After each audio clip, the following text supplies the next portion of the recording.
Yeah. So people, when you think about like dynamic warm up, everybody makes a big deal about it in strength and conditioning because they know how important it is to get the body activated. But when you really think about it, like how is doing this helping my body prepare for what I'm about to experience in the sport of baseball? Our warm ups are terrible.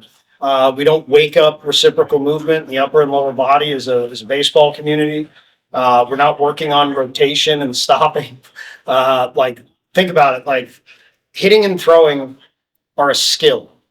It's a skill that's using the body, right? It's a physical skill, but it's a skill nonetheless, just like playing the piano, right? Or playing the violin. At the end of the day, your body learns how to adapt itself based on the movements that you do on a regular basis. It starts to shape itself based on that. You develop strength patterns, right? Based on force production, force acceptance, right? Force transfer. And the only thing they're doing in the weight room for rotation is Palloff press anti-rotations. Because all of these strength and conditioning coaches say, oh, this guy rotates too much. He plays baseball. Yeah. How many swings your guys really get a day? How much do they really get a day? How much do they really get to throw?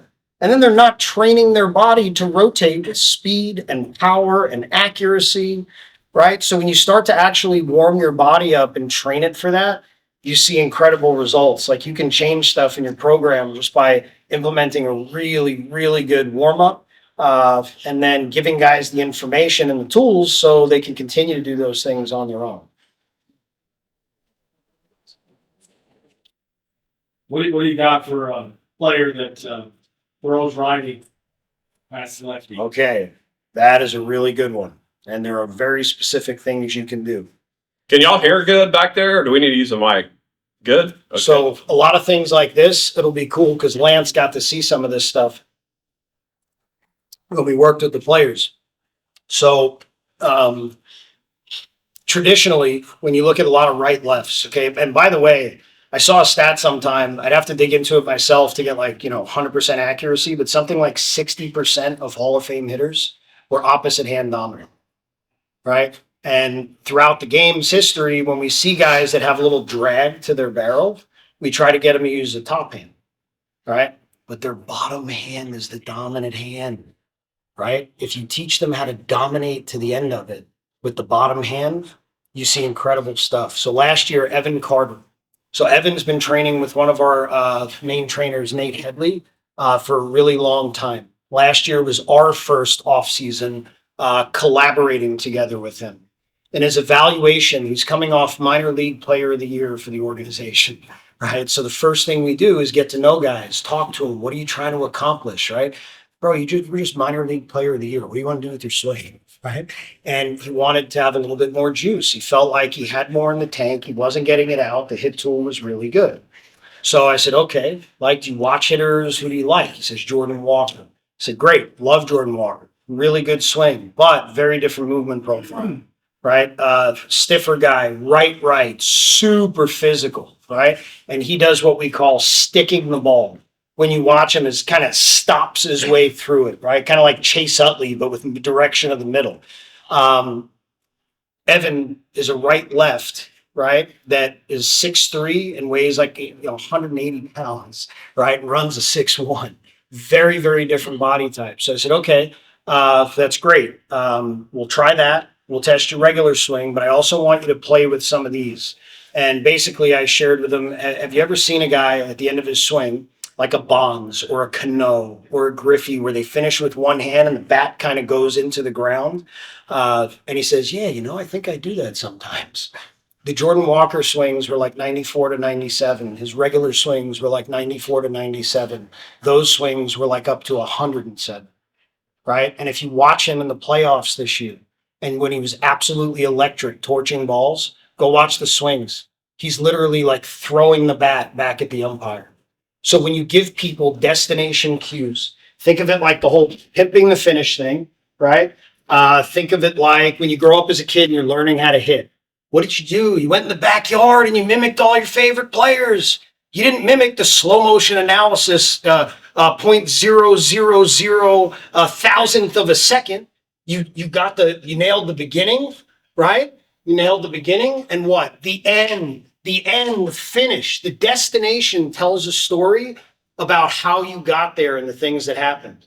And when you can find a guy's finish to his pitch, to his swing, you see absolutely electric things happen and you see repeatability because it gives them something at the end to focus on and they create feel for it.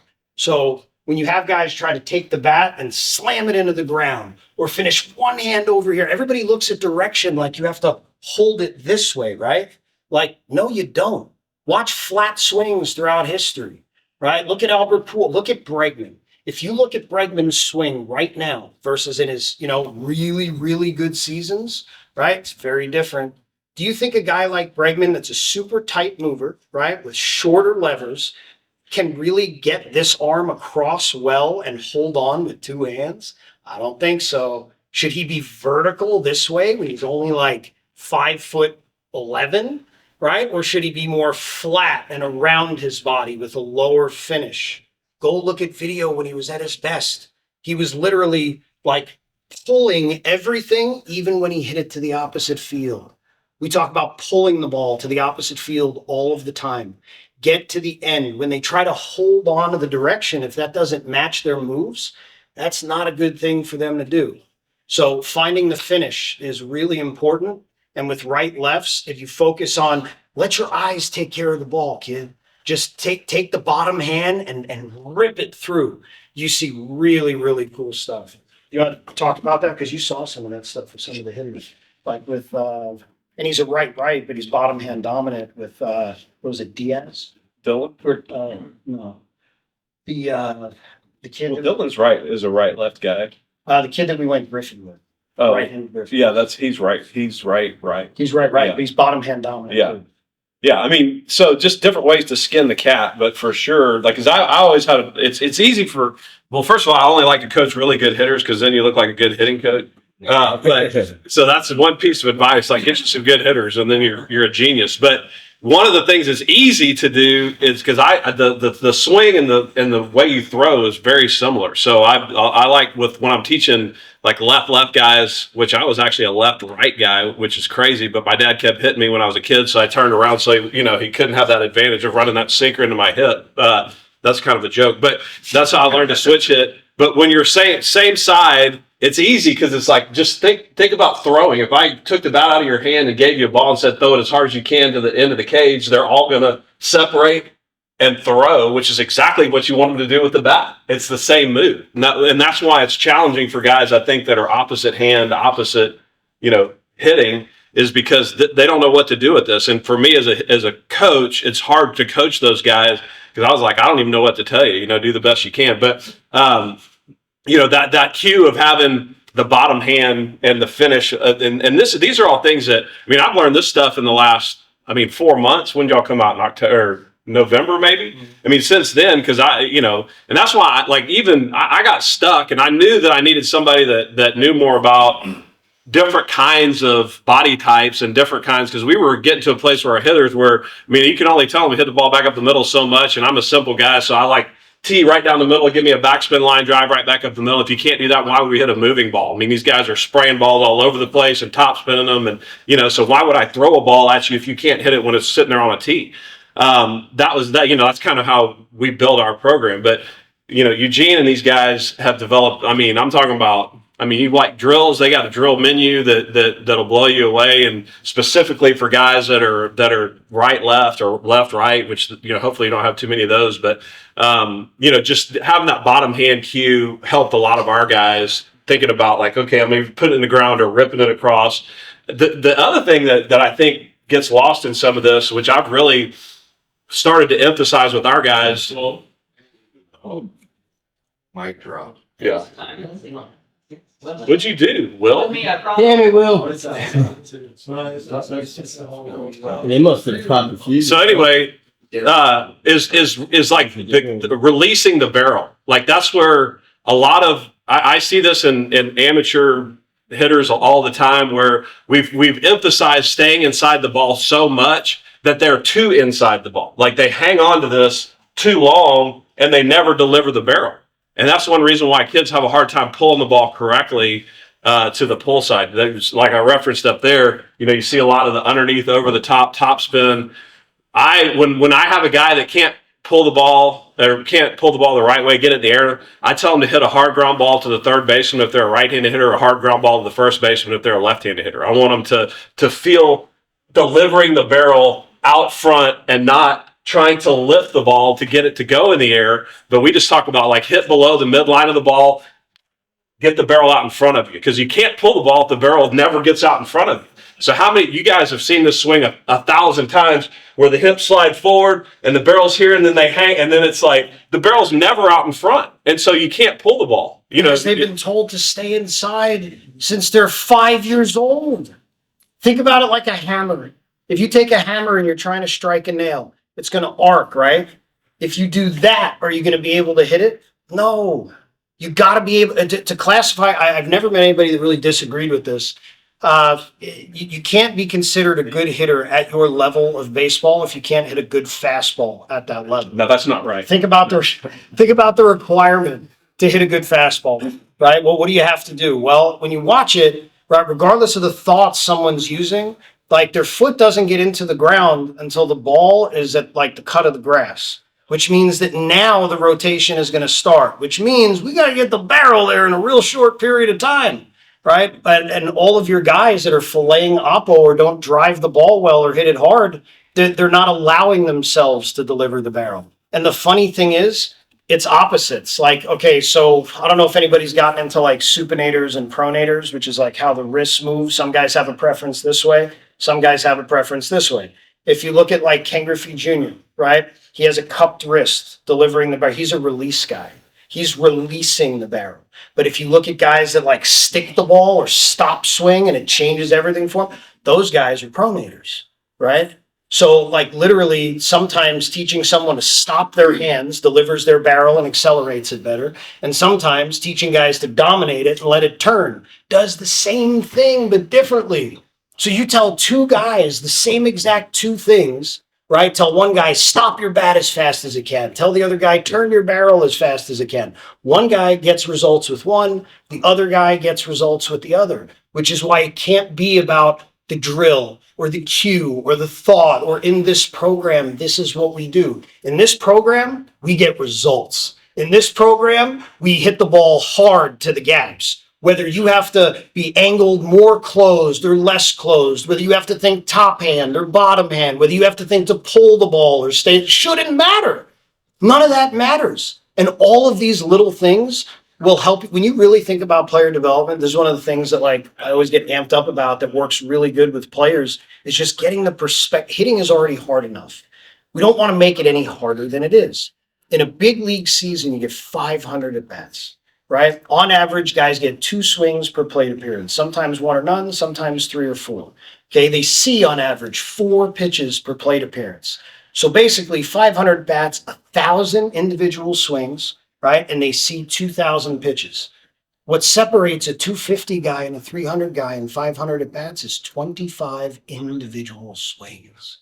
Individual swings. A 15 and 20 guy to a 30-30 guy, 25 individual. All you need to do is take 25, and that's at the big league level. At the high school level, if every one of your players gets 3 more hits next season, that's a game changer for your program, right? You're winning more games. You're getting more hits when you need to.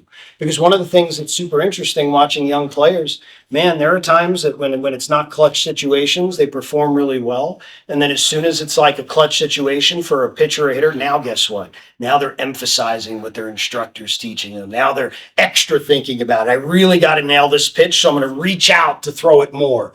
Ball, ball, ball, right? I'm going to stay inside of it even more. Fillet, right? So getting them connected with what they actually need to think and do can be like game changing. Real quick, couple other things you can do with right lefts that are super simple. We did some testing on this. We had a right left middle infielder from pole ball come in back in like 18 or 17. And we had them bring in 4 bats and we taped them up. We left the first one, no tape.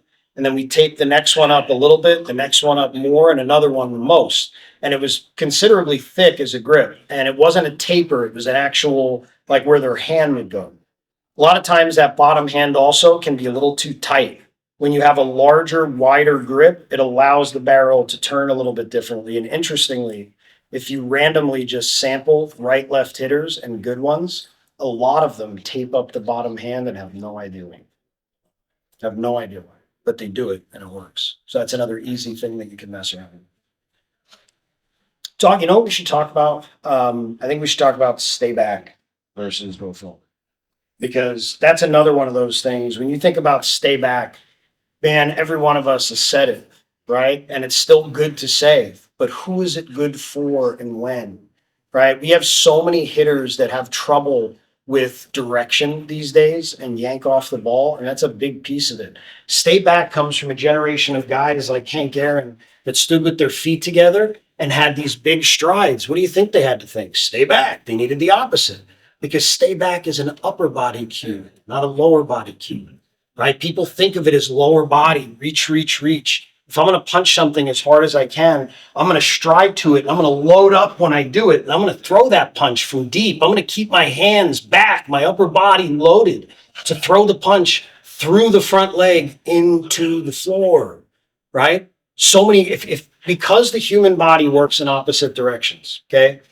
It doesn't matter who it is in this room. If any of you go to a trampoline park and you jump in the air to throw a dodgeball, when you reach, all your intentions up here, when you reach back, guess what your lower half does? It opens on its own. You don't have to try. And guess what happens when you throw the ball? It closes on its own. You don't have to try. When you're on the mound, you want to stay sideways as long as you can, as long as you can. In that last second, when you're catching airtime and reach back to really deliver it, upper body's going back, lower body's opening up. This is not driving this. This is reacting to the nature of this. And after it opens up when you land, now the upper body has to pin the front side to the floor. Hitting is the same exact thing with less airtime, but you have to get to the front.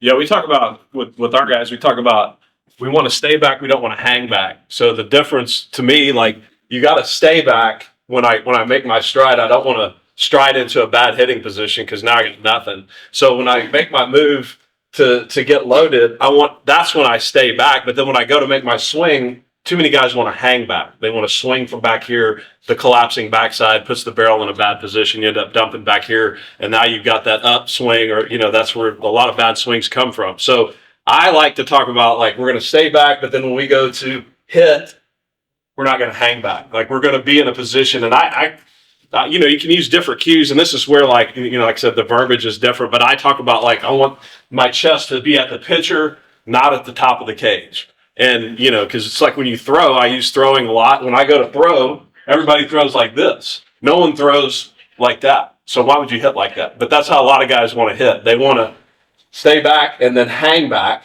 We've got to be able to stay back, but then get off our backside and get everything through the ball. So different ways of thinking about the same thing. And here's what's so cool about all this, right? Everything he's saying, totally agree with. And if you say that to a player and you say it to 30 of them, how many guys actually do what you want them to do? Well, after the explanation, that's where player development comes in, right? So one of the things you guys can all try, I love looking at things from an allowable bandwidth perspective, right? When you really think about it, how many guys have had a hitter and, hands are in real tight and you tell them, get your hands back. And it's like that. They say, no, get your hands back. And it's like this. It's like, what are you kidding? Are you patronizing me? Or are you just not listening? Like, what's going on? Small changes feel so large, right? If you take a picture of that guy, right, instead of getting mad at him or saying he's not listening, take a picture and show him. The amount of guys that will laugh their butt off is incredible, because in their mind, they feel all the way back. Right? Because you hit all the time or throw all the time, these small changes feel really, really large. So we try to give guys time to explore instead of talking in between every single swing. So when it comes to going forward, right? And think about allowable bandwidth like this. They're trying to be perfect, so they don't know how to miss the other direction. You have to create a field that's so far on the other side. And we call this concept contrast training, right? If it's arm slot, and we have a guy that, like, he's up here, we want him to try to throw from every arm slot possible, right? So his brain can start to understand the differences between what's good, what's bad, what feels good, and what feels bad.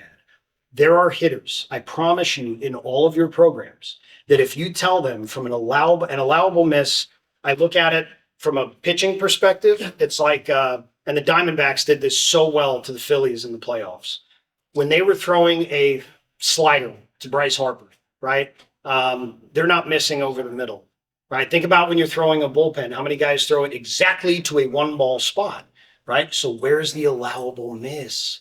The allowable miss has to be to the shadow zone. I'm going to throw my best slider, but I'm not missing here, and I don't care if I throw it in the other batter's box. Most of our guys, if you tell them to throw it right down the middle, they're not going to throw it there. So that's what we tell them, like, throw it right down the middle, and there's no way it's going there. And no, think about that, though, for real. They can't create exactly what you're asking. So when it comes to a forward move or direction, tell them, okay, I'm going to give you 30 swings, and I want you to figure out what too far is. I want you to try to lunge. We've had guys from big leaguers, minor leaguers, kids, where they literally feel like they're lunging, and in their head, they're trying to lunge. And if you watch the swing, it's exactly what you're looking for, and they're torching balls left and right. And it's like, because usually they're not giving themselves a bandwidth to explore. They're trying to do it exactly the way you're saying, oh, is that it, coach? Is that right? Is that right? After one, give them 30 swings to feel out the bandwidth of something so they can find it on their own. At the end of the day, whether what you're saying to the player is right or wrong, doesn't matter if they're not in and they're not making a choice. So when you put it in their hands and allow them to explore those things a little bit, you see incredible results happen. Think about how many guys are on the plate, right? You saw the same exact thing. You see an entire generation of guys, the balls are hanging on top of the plate and then they can't hit. Doesn't matter what you do with them in the cage. Doesn't matter how they swing. They're too close to the plate. Like they need to back off. It's an epidemic. If I'm on top, my first move is what? This. I can't stay closed. I can't stay in it. Look throughout history. Look where Jose Altuve is. He's 5'5". He's standing way off the plate, angled closed. And when the ball is thrown, he's striding into the plate more, right? Your plate coverage is based on where your front hip is, not where your back hip is, right? We're rotating when we swing around the front hip through the middle. You will not have a problem getting guys to stay closed or not peel off the ball. A lot of times if you just back them off. So what do? Do you tell them to do it? No, right? Like have them, and we talk about this in our assessment process, and we have a mat to actually go through it, but really simple, like have them hit toes on the line, have them hit 10 balls off the tee, then have them back up 5 inches, hit 10 more. Back up 5 inches, hit 10 more. Back up 5 inches, hit 10 more. Do it in toss, do it off the machine. Give them metrics or do it on the field so they can see what's happening with the ball. After that, if they choose to go back on top of the plate and they don't hit, put them on the bench. yes. But when you give them a choice, like they make better choices. It empowers them and they're able to explore it. And at the end of the day, it makes it more about, hey guys, in this program, I don't care what you do as long as you hit, right? But here's some principles behind it. Here are some things we can easily implement and easily do. Because if you have somebody that's in a bad position, they can't think about trying to squat and being in a bad position. Guys, we're rotating with a whole bunch of force and a whole bunch of speed, trying to hold the directional line and do it this way. If we don't get this into the ground and pin it, you can't do it. Most of the time when guys fly open, they're not too far forward. It looks to you like they're too far forward, but they're actually stuck back, right? They're on time for the fastball, but they're back here. And then when the off-speed pitch is out there, their hip leaks. They swing early, so it makes you think they're early and out front, and they don't have balance. But in reality, when you watch guys that have the best adjustability, think about what it looks like. They're in the ground on time for the fastball here, and the slower pitch is slower. I can't stay back anymore if I'm going to be on time for a fastball. Think about what we're asking them. How can you stay back more if you've already gone forward? You can't. So we have to take that swing, and we have to allow the arc to go forward. Think about A-Rod on a breaking ball. He lands and it's like walking through it. Why do we keep talking about A-Rod? I don't like that. I mean, What else we got? Any questions? I think the biggest thing for me with our, like, that was the one drill that, because we hit a lot of breaking balls. I love, and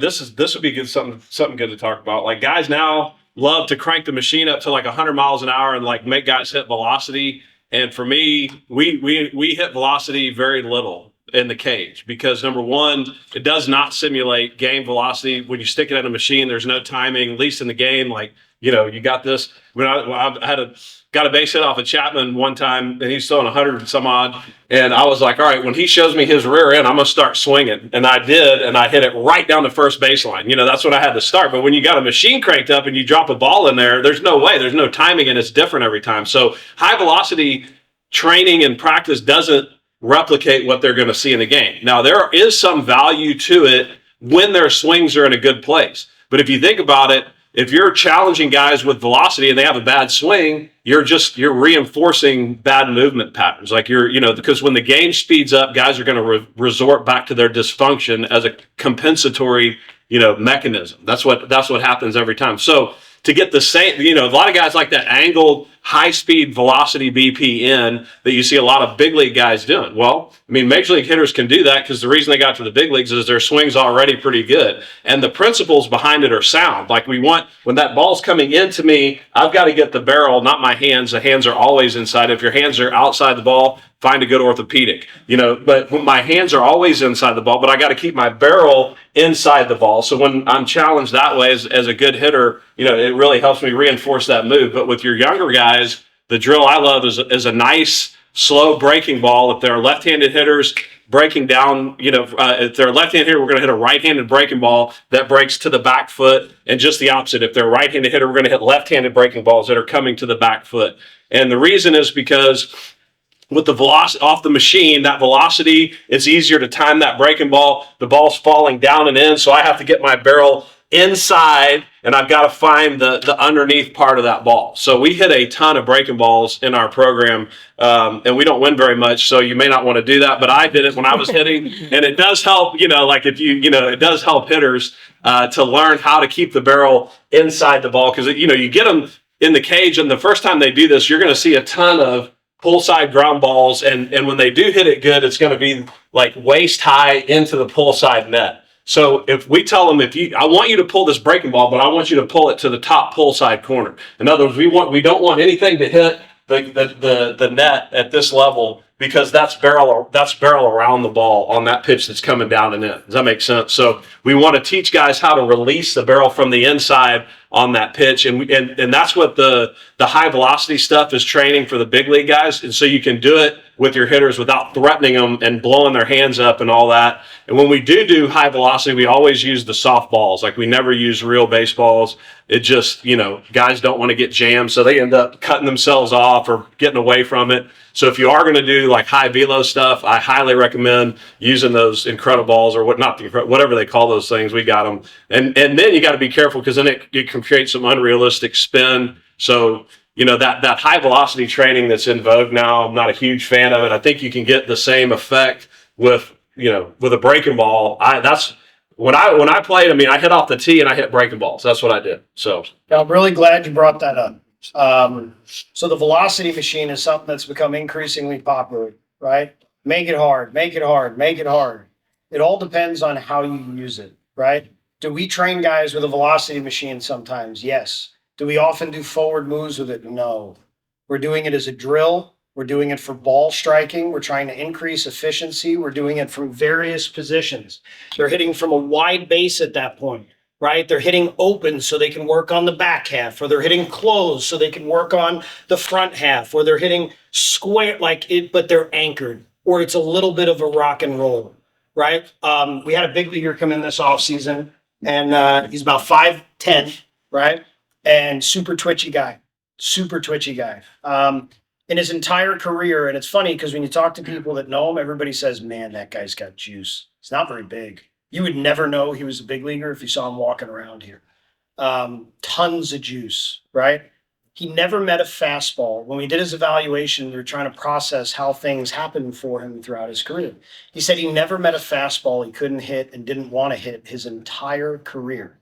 And then with the big league organization last year, They started doing in the spring high velocity machine, and it wasn't a choice. And in the beginning, he was awful at it. Guess what? You think big leaguers get there by enjoying being awful at things? No, he's going to find a way to do it. And he did. And as he got better at the velocity machine, he got worse at hitting fastballs in games because no longer was he allowed to relax and be loose and move and react. It was always like this. And he couldn't catch up. He said by the end of the season, that's why he came out to get help. By the end of the season, like he was sitting on 93 and couldn't turn it around. Like because of that. Right. So when you think about inside of your training, how you're going about some of these things, it's like in the beginning, something might make sense, like bat speed training. Yeah, it makes sense. Makes sense. I got news for you. 95% of facilities around the nation that are doing bat speed training are making their players worse. It is a sales tactic. You know, I know that because we did it. We did it. Guess what it does? If you go in a cage and you test someone's bat speed, it's 68. You say, okay. Right, exit velocities are 94, bat speed 68. Let's get the bat speed up to 74, and then your exit velos will be 100. Yeah, that happens in the cage. You want to know how? Because their barrel is now running a longer arc. It has more time to pick up speed. There are hitters in high school that you see with 85 mile an hour bat speeds. Big leaguers don't have 85 mile an hour bat speeds. Joey Votto, Miguel Cabrera, they're in the 67 to 70 range. Right? It's shorter. Right? And if you want to keep your barrel on plane 100% of the time, bunt. Right? If you move it slower, you got a better opportunity. And you can compress the cork with a flat swing that way. And one thing you brought up, you said cut off. I think since you mentioned that, it brought up this thought. Chase Utley, not a very big guy. Whoa, he hit ball far. Right? Think about his swing. He stopped his swing. He cut off his swing. Right? He didn't cut off his swing. He stopped really fast. And if you go watch, there's a video that I saw yesterday on social media. Jackson Holiday, pretty good hitter, right? He was a pretty good hitter. There's BP of Matt from earlier this year, and he's hitting tanks out at the field. And he's like that. How many of you guys would allow your players to do that in BP? And that's how Matt Holiday is training, right? So but the cutoff thing. So Jackson is hitting off 100 mile an hour velo machine in the video, and he's all the way moved up, right? On the second swing, he hits a piss rocket line drive into the machine through the screen. Watch the swing. Guess what he did? He stopped and braced for impact. Think about Trout on an inside pitch. That's a move that a lot of players use and need. That I used to take away from players because I thought they needed to finish their swing. So be very careful about the things that you think and how your model is, because if your model for what you're doing with your hitters or your pitchers means that Hank Aaron, Albert Pujols, Jose Altuve can't be themselves, and you can't train them to be them and help them find their best version of themselves because they're so trying to fit into a model of what you think looks like a good swing, that doesn't work. I promise. You're going to win more games when you open it up a little bit.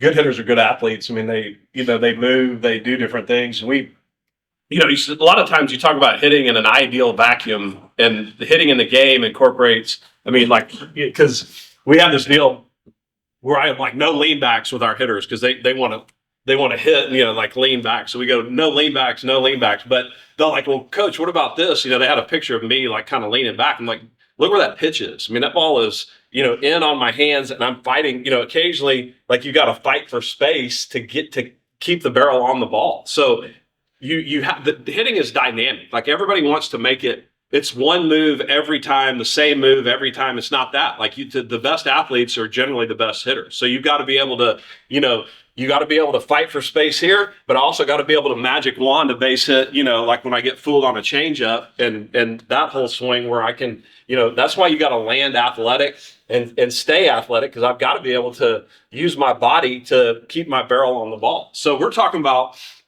a lot of times we talk about hitting mechanics, we're talking about ideal swings. And you guys know that hitters today, at least my guys, they want to be coached every swing. If they miss hit a ball, they're like, coach, what happened? like, dude, it's round ball, round bat. Like, you're going to miss hit some of them. Don't worry about it. That's, you know, to your point of don't just let them take a swing or two. It's 30 swings or 40.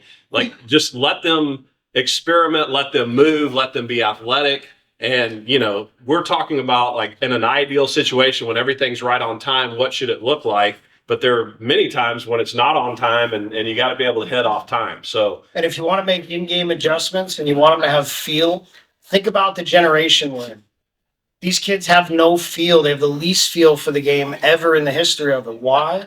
Because they're playing travel ball as 8-year-olds trying to win plastic trophies, and everybody's so focused on winning, they don't allow the players to explore or learn through failure or try different things, right? Everybody's so busy telling them what to do, they can't make adjustments because they never learn how to adjust. They're relying on other people to tell them what to do.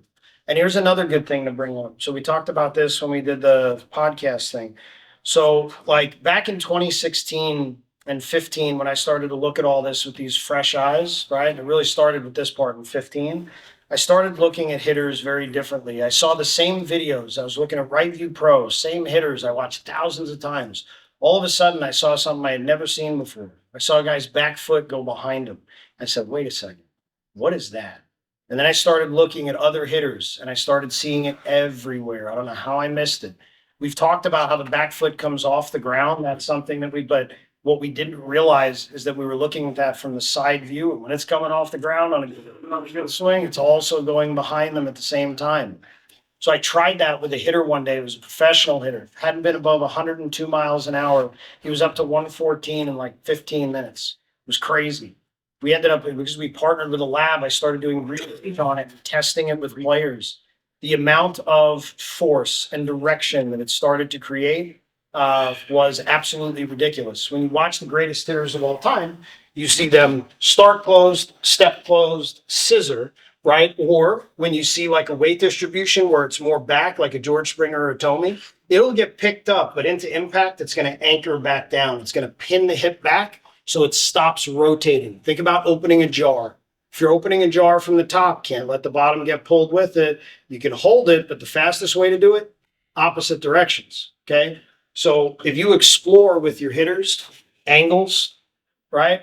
Allow them to close off.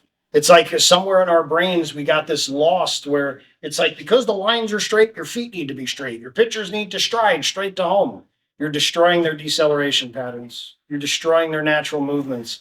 And I said to Lance when we were doing the podcast, I said, we post stuff.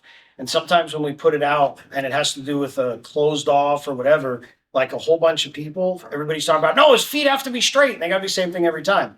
His response was, most good hitters stride closed or step closed. So like, you know, and he understood. He also added in that it was the most biomechanically efficient way to move, which I made that up. Guys like this are rare. Yeah. There's guys who did it and can feel it, but you know, like Lance, totally different level. Not only did he do it and he could feel it, he's really smart, has studied, and understands a lot of the science behind it too. Y'all got any other questions as far as like, I know because when you're coaching a team, like when you're working with individual players one-on-one, you got 30 minutes, that's one thing, but now now we're in a team setting and I've got guys that are all over the map as far as what they need to do. So, you know, go ahead back in the back. I have a question to start. How you guys think we were at? Is it a situational pregame? Do you feel like that hinders what you're talking about standing inside of No. Look, I mean, at the end of the day, so we do situations like we have, you know, we've done in the past, and I think variety is good for guys because sometimes they get caught in the rut. But I mean, I love the power ground ball around to the opposite field. Like, so when I say we don't let guys like push the ball or punch the ball the other way, that's true. But what I do like is I believe in like, okay, if you're going to be a good hitter, if I ask you to hit a ground ball to the shortstop as a left-handed hitter, you ought to be able to do that off of BP, you know, for sure off the tee. But in BP, you also ought to be able to do it, not every time maybe, but you ought to be able to control your barrel. So we'll have, you know, we usually start out with that was last year we did that a lot where I was like, all right, first 5 swings, power ground ball, because we're going to find the inside of the ball and we're going to keep our barrel above the ball because and you know, this is team setting. So most of our guys, to me, there's two hitting dysfunctions. You've got your down and across slashers, which they tend to come too steep. They get into the zone too steep this way, and some guys will come steep this way and keep it going steep across, and some guys will actually. It's hard, sometimes it looks funky, but we actually have a couple. They're too steep this way, and then they dump really quick. So they're steep here and then steep out, like the check mark swing. So you got that, and then you got your classic backside collapsers where the hips slide forward, my shoulders are in a bad position. So, for both of those two different dysfunctions, one thing I like to do is make guys think about hitting a ground ball so if it's a right-handed hitter, we're going to make them hit a hard ground ball to the second baseman. A left-handed hitter, we're going to hit a hard ground ball to the shortstop. And look, in the game, I don't want them to hit grounders to second and short, but what we're trying to do early in the round is figure out where that barrel is at in space. Like, can I control my barrel? Can I keep it above the ball, or, behind the ball is a better way to say it. Can I keep my barrel behind the ball? And that fixes a lot of problems. It gets them off on the right foot when they're taking BP. And then from that point forward, we do have a situational round where they got to be able to hit and run. They got to be able to, we say put a guy on third base, less than 2 outs. We got infield in, infield back. So we do 2 swings there, making them play the game in their mind for a round. Of course, we make them bunt and all that. But then after we get done with that, now we're attacking the middle of the field. I want to go gap to gap. I don't care. It's like wherever it's pitched, we're driving the ball, in the middle of the field. So that's kind of how we do the power ground ball round. We do the situational round, and then we attack the middle of the field. And that's kind of how we do it. So from a training perspective, barrel control is obviously really important, and a lot of guys lack it. They're searching for perfect all the time. Good golfers can do anything they want with the ball, right? If you got a guy that's having trouble with barrel control, okay, I want you to have 5 where you hook spin it, 5 where you side spin it, 5 where you top spin it, and 5 where you back spin it. Because they're trying to find different bandwidths, their brain is going to figure out how to actually strike the ball and where their dysfunction is. And I don't know if this is true, but I'm curious. I would venture to guess. My knowledge of him thus far, if he has a guy that's in his starting lineup and he feels like he's not striking the ball well and has dysfunctions, even though there's a generic pregame, you mentioned earlier that if a guy has X dysfunction, you go power ground balls, pulse. Oh, yeah. Right? I bet you if that guy is having that issue, his round of BP that day, because he needs him to hit in the game, is probably going to be more about what that guy needs than sticking. You got a framework for what you're doing, right? But you also have to get the most out of all of the guys that you have. So Skeens in his freshman year of college called me one day, and I thought this was incredible that he made this adjustment on his own. But in BP, and he had double digit tanks his freshman year as a middle of the order guy. That's at Air Force. At Air Force. Helium balls. And he goes,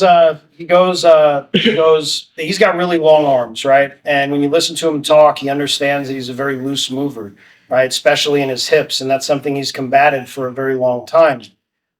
So he said that he figured out that if he goes pulse in BP, he started his rounds by thinking off-speed pitch out front, and he wanted to lift it in the air.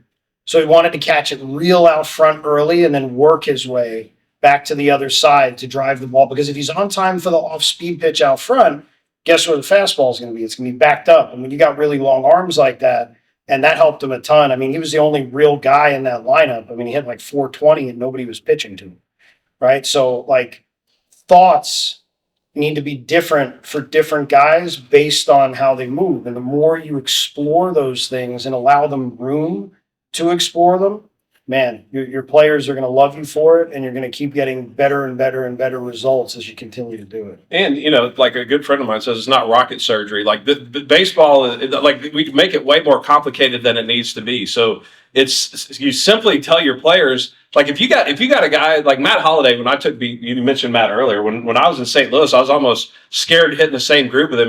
We were in the same BP group. I kid you not, from swing 1, this guy's launching balls in the upper deck as far as he can. Like that was his entire BP, his home run derby, basically. But his swing was so good, like that was just, kind of similar to what you're talking about. He felt like, I got to get the barrel out in front. And I mean, it was disgusting. So if you have a hitter that's backspinning the ball to the pull side, and because really, when they get a pitch that's right down the middle, where do you want them to hit it? if one of my guys gets a pitch right down the middle, I don't want him to inside out it to hit a line drive over the opposite infielder's head. I want him to drive that sucker into the pull side gap. Like, that's your money pitch right there. So in BP, learn how to do that. So if you got guys that are able to backspin the ball to the pull side, leave them alone. I think one of the best things you can do as a coach is to don't do anything. And I don't coach every swing. I'm very conservative with how much information I give them, but I do teach them about the way the ball is spinning. So if you got a guy that cannot backspin a ball to the pull side, then they need to be told swing straight down on top of the ball as if you're trying to kill either the third or first baseman, because that will fix the problem that's causing him to topspin the ball most of the time to the pull side. If you got a guy that is constantly filleting balls the other way, don't let him hit the ball the other way. Make him hit it. Tell him your opposite field is dead center, and you got to hit everything from center field to the pull side. And let these guys figure out, it's kind of like you referenced it earlier. There is limited adjustability in the modern player at a young age because they don't free play as much as we used to. Like when I was a kid, every day we could, it was like, call your buddies, we're going to play yard football or street football or whatever it is.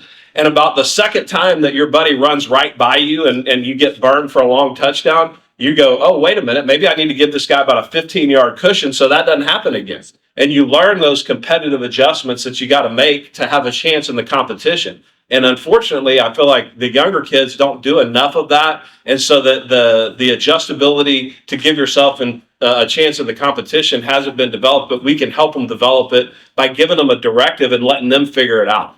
Coach Graham, who's arguably one of the greatest college coaches of all time, when I was there at Rice, this guy didn't teach. When I tell you, there was never a technique taught. When we had a guy at shortstop, he got his thumb go out with a stopwatch. He hit him a ground ball and said, that ball's got to get to first base in under 4.3. And dadgum, if our shortstop didn't figure out, hey, I better come get this ball. Hey, I better have an efficient transfer and get rid of it. So letting guys explore, which is a big thing, that you're talking about here, giving them a directive and just letting them figure it out. So if you can't backspin a ball to the pull side, here, let me give you a hint. Try to kill the third or first base with a hard ground ball. Feel like you're tomahawking it. Can you hit it straight into the ground? And it's amazing because you'll start to see some backspin.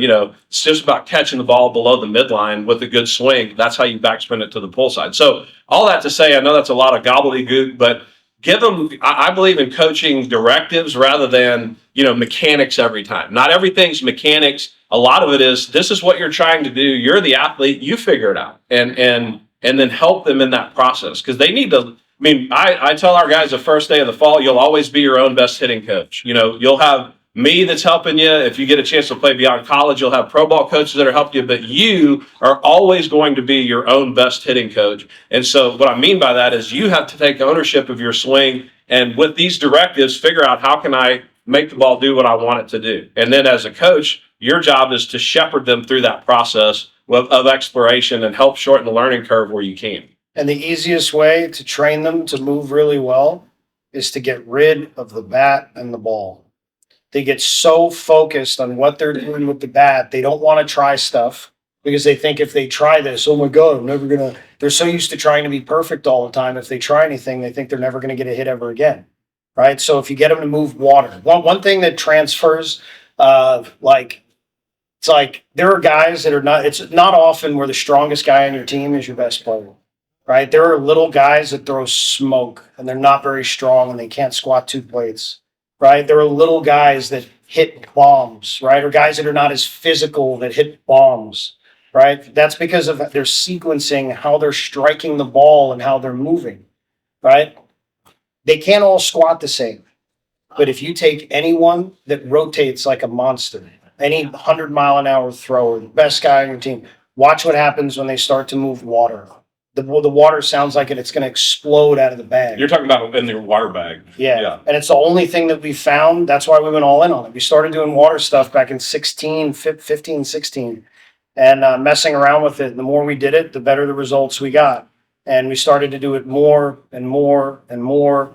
And we still use a weight room. We use it very differently than we did before. but we spend way more time with Waterbags teaching rate of force development for rotation and rate of force development period than anything. How are guys training? They're training to take all the weight out of the ground. But guess what we need to do when we hit and throw? Put weight into the ground. You want your legs to be heavy and loose, not tense and light and in them. You end up pushing up and out, right? So you have to teach them you can teach them the entire sequence easily and seamlessly by getting them to learn how to rotate really fast, how to compete with one another doing it, and all of the movements you could ever want to see in good hitters automatically start to show up. Yeah, it's not a gimmick. Like, no joke. I'm the most anti-gimmick coach ever. But these water bags, when we used them with our team this fall, and it's for real. Like, I like to do it myself just to see, okay, is this for real, or is this like some other kind of gimmick? And when you put that thing on your shoulder, if you are any kind of a decent hitter, which I'm sure we got some good hitters out here, you'll feel when you turn that thing and you try to turn it forcefully, you'll feel what your lower body does. And it's amazing because it's exactly what you want it to do when you're throwing or hitting. I mean, I never pitch, but I imagine, that it's the same, similar feel. But I can tell you right now, when I have that water bag and I'm turning it and you're moving it in the right way, not only is the water sloshing, but the stability that you're creating with their legs just is incredible. So our guys loved it. We loved it. I mean, we bought another, 20 of them after y'all came. We all brought about 20. And then we bought another 20 because I sent one home with every one of our guys over the winter break and said, this is your program. And the programming that you guys have is great too. So anyway, like that, from a player development standpoint and a strength standpoint, that's as good as I've ever seen. Another thing I love it because I hit the tire growing up. Like, that was what my dad made me do, is hit the tire 50 swings left-handed, 50 swings right-handed, pretty much at least every other day. And then he would shame me into doing it if I didn't do it. Like, old so-and-so, I bet he's working hard, and you're out here playing Nintendo, Akari Warriors and Mario Brothers. When we're talking about a good hitting position and how the legs work in the base, which this water bag trains as good as I've ever seen, I like to think about it like if you were going to charge me and I have a tackling dummy, right? And you're a middle linebacker and I'm going to receive a blow from you running at me this way, I'm not going to stand like this in the classic like finish position, or what most people think of as like, oh, this is a good hitting position. I mean, you'd run me right over. I'm going to get down like this with my hips square, right? My shoulders square, and I'm going to receive the blow just like this. And if you put a bat in my hand and I was in this position, look how strong that is, opposing the ball coming in. So like, that's when we're talking about like the upper body passing the lower body and this creating stability. That's the position of strength. I also like to talk about if you're going to push a car off the highway, a stalled vehicle, my old 1977 F100 pickup that went out all the time and we had to push it off the road, or when you could pop the clutch, you get about 10 teammates and they get it rolling and you get it in first gear and pop the clutch when the battery's out. You guys know anything about that? Anyway, it's a good technique. But when you go to push a car, if you stand like this, you can generate some force, but if I get my foot on the ground, my perpendicular to the force that I'm trying to create, this is super strong. And so the water bag training, that's what it forces guys to do, because I've got to really get strong here and manage my center of gravity while at the same time I'm training this rotation. And that's exactly what you want your hitters and pitchers to do when they move. When I go to deliver the barrel, it's the same move and you don't even have to say anything because they will do it instinctively. The only thing I would caution is and if you want a demonstration of it, I'm sure you got them to demonstrate at your booth, but only thing I was making sure that our guys, because they want to, if they're collapsing backside guys, they'll want to like hang back and rotate like this. They're going to show you what they do when they hit. They're going to show you how they think they're supposed to hit. So like, just programming it, even if they're rotating bad, they're still gaining strength, stability, and speed. But then you can learn how to coach it up to see all the things you want to see, because they're going to show you how they perceive it. And when you ask them to move the water, literally just changing their perspective, right, of how to transfer and feel the force. There are guys that have come in. We had a big leaguer that never threw a ball in a game above 93. In 20 minutes, he was sitting 95, 97. He's still pitching in the big leagues, 95, 97. It was 5 water bag turns. It was asking him to throw the ball as hard as you can, right? And he showed how he thought he should do it. And then it was, okay, if you're going to crack a whip, do you focus on the going forward part or the pulling back part? Pulling back. Okay, do that. Then it was wham. And he's like, oh my God, back on the mountain, 5 minutes. 4 miles an hour, just by understanding the feel of the sequencing, right? So the big part, we have people that reach out to us and they'll say, oh, I got bags. What's some stuff I can do? Well, the reason they don't know is because they got the bags from a different company that's just selling the product and has never developed players ever and has no idea what they're talking about. And they're not. We literally put together a team package to make this so easy for high school and college programs. 6 bags, 2 balls, 2 Bulgarians, and 2 vests, right? We invented a vest just like the core velocity belt, right? Force comes from up here, guys. Watch what happens when you put them on a vest and you pull them in different directions to swing in BP. Like you will watch guys go from 92 exit velocities. You'll have guys go up to 100 right away. Last week at the ABCA, random kid, never met him before. He was in the cage. We were going to do the presentation. Had never hit a ball above 93. That was his PR, right? We had him up to 100, and then we lowered his effort level to like a 60%. And then once he understood where to hit from, he was 98, 99 at his 60%, barrel after barrel after barrel. 2 vests. The core velocity belts sell for like $4.99. For like $1,000, you get all of those products with a year of programming. Don't be fooled by imitations. No. Well, the reason that you see so many people and so many businesses now, you'll see Waterbag stuff start to be everywhere. And you see it because it works. People are trying to jump on board. We've put in this process. We've been going this direction now since 2020, right? It turns out the amount of coaches that really wanted to take courses or read books was lower, right? And everybody wanted the products and wanted the programming. So that's what we spent the last 3 years developing. And it's like a plug and play solution. If you want to dig and figure out how to make it better and better, you can pick it out yourself. If you don't want to, you can literally just give them the programming that's already finished. You guys so much for being in here. I know we got to clear out so the next guys can come in. We're going to go over to the booth. If anybody wants to talk hitting, talk pitching, player development, we'll be over there the rest of the day. Thanks so much, bro. Thanks, guys.